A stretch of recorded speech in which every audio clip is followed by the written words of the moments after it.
70 लाख रुपयाची खंडणी मागणाऱ्या आरोपींना केलं जेरबंद। स्थानिक गुन्हे शाखेची मोठी कारवाई। रवी प्रदीप खोमणे राहणार गांधी चमन हे संस्थाचालक असून त्यांनी दिलेल्या फिर्यादीनुसार खंडणी मागणाऱ्या तिघांना पोलीस अधीक्षक अजय बन्सल यांच्या मार्गदर्शनानुसार पोलीस निरीक्षक पंकज जाधव यांनी आरोपी करण विलास निकाजे, निलेश रावसाहेब निकाजे, मयूर कुंडलिक निगम यांना 21 लाख रुपये मुद्देमालासह अटक केली।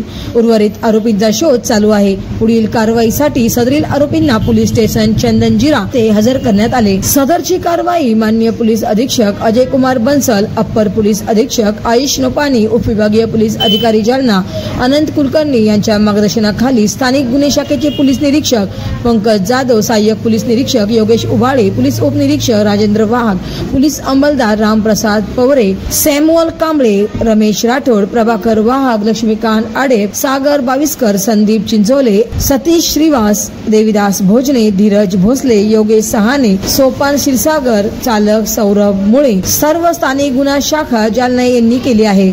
आर्यवत न्यूज, अमोल खरगे, जालना।